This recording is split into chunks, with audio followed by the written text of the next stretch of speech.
Frères, nous le savons, quand les hommes aiment Dieu, lui-même fait tout contribuer à leur bien, puisqu'ils sont appelés selon le dessein de son amour.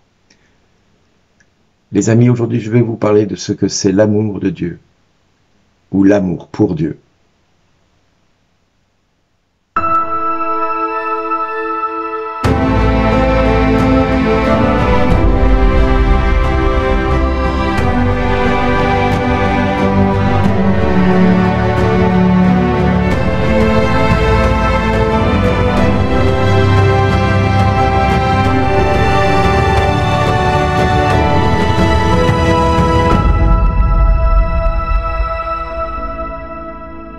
C'est avec cette première phrase que nous venons d'entendre que je voulais nous faire réfléchir en ce jour sur ce que c'est l'amour pour Dieu et selon le cœur de Dieu.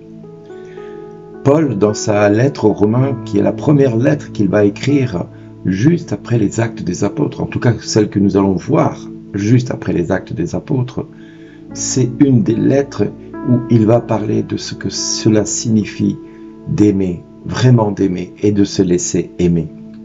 Oui, ceux que d'avance il connaissait, nous dit la parole de Dieu, il les a aussi destinés d'avance à être configurés à l'image de son Fils, pour que ce Fils soit le premier-né d'une multitude de frères.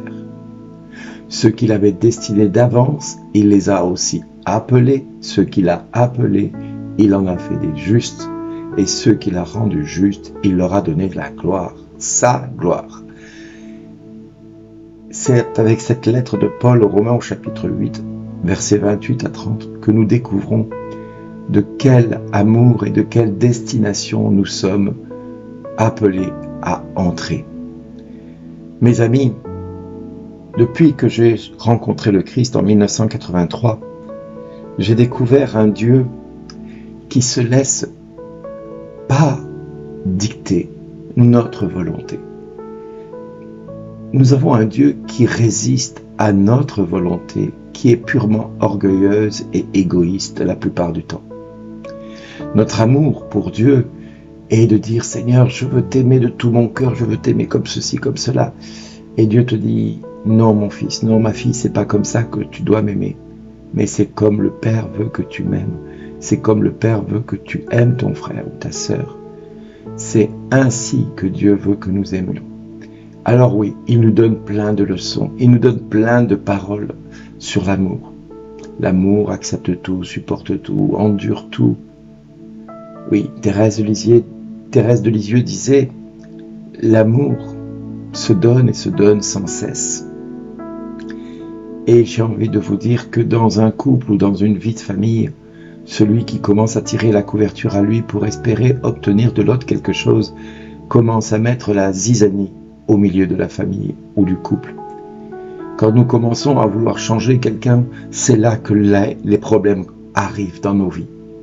Alors nous pouvons espérer voir l'autre changer, mais cela ne nous concerne pas. Cela concerne l'autre personne qui est en face de vous, qui doit lui aussi se comporter tel que vous devez vous comporter vis-à-vis de lui ou vis-à-vis d'elle. C'est-à-dire de changer pour ne pas être, non pas parfait pour ses yeux à lui, mais être parfait comme notre Père est parfait. Parce que la perfection de Dieu ne se situe pas au degré d'acte d'amour que je vais obtenir de l'autre. Non, la perfection de l'amour de Dieu se situe dans les actes d'amour que je vais commettre jour après jour pour l'autre. Thérèse disait, si je ramasse une tête d'épingle ou une épingle sur le sol pour éviter que quelqu'un se blesse, c'est un acte d'amour qui vaut une multitude d'actes de charité. Et il n'est pas moindre que celui qui va se dire « je t'aime, je t'aime, je t'aime, je t'aime » et qui au final ne va jamais manifester cet amour. J'aime à dire aux couples quand je les rencontre pour la première fois, vous allez devoir vous aimer non pas pour vos qualités mais pour vos défauts. Et vous allez devoir aimer l'autre dans sa nature la plus fragile, la plus pécheresse possible, imaginable à vos yeux.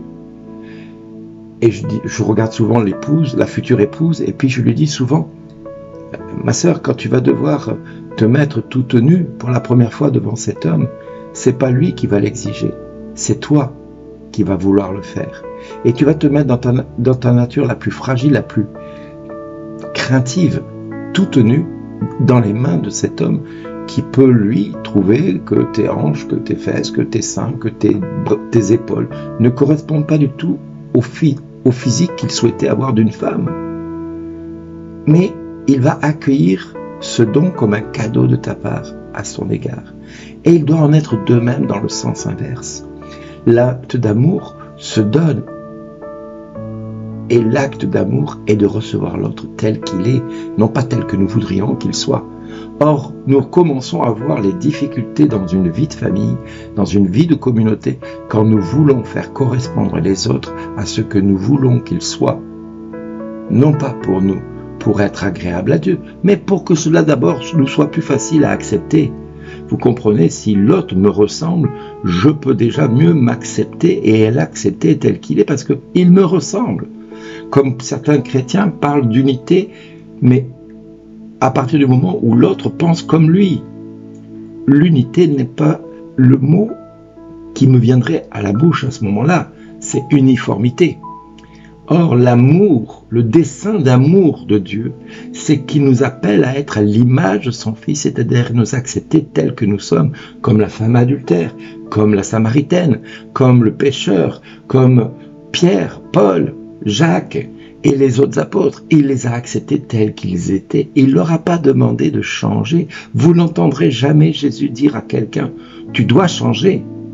Non, tu aimeras ton prochain comme toi-même. Ça, oui, mais il lui demandera jamais de changer.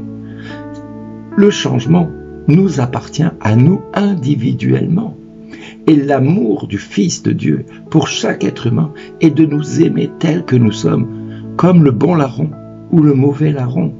Mais au bon larron, il va simplement lui répondre à une phrase toute simple qui lui dit « Souviens-toi de moi quand tu entreras dans ton royaume. Aujourd'hui même, tu seras avec moi dans le paradis. » Il ne lui demande pas de changer parce qu'il ne peut pas changer. Il ne peut rien faire pour que ça change.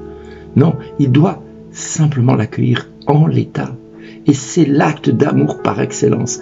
Accueillir l'autre tel qu'il est et non pas tel que nous voudrions qu'il soit. C'est ça l'amour parfait. C'est ça l'amour que le Christ a voulu nous donner par son Fils Jésus. Et c'est ainsi que Jésus nous montre cet amour du Père. Père, que tous soient un comme toi et moi, nous sommes un. Jésus ne demande pas au Père de changer et le Père ne demande pas à Jésus de changer. Ils s'aiment, un point, c'est tout. Et il nous demande d'en faire de même avec notre prochain. Si on aime Dieu, nous devons aimer notre prochain tel qu'il est, pas tel que nous voudrions qu'il soit. Sinon, ce n'est pas de l'amour, c'est de l'égoïsme, c'est du façonnage, c'est de la perversion, c'est malsain. Ce n'est pas du tout ce que Dieu attend de nous. Nous ne devons pas changer les autres, nous devons changer nous pour plaire à Dieu, pas pour que lui nous aime, mais parce que cela nous est agréable, de lui être agréable. Toujours pareil. L'amour de Dieu nous accueille tels que nous sommes et ne nous demande pas de changer. Il nous demande d'être parfait comme son Père est parfait. C'est-à-dire ne rien attendre de l'autre. Et c'est là le grand drame de Dieu pour nous, pour chacun de nous. Parce que certains vont répondre positivement et d'autres vont répondre de manière négativement. Mais Dieu nous dira toujours à chacun de nous, quelle que soit notre réponse, merci d'exister.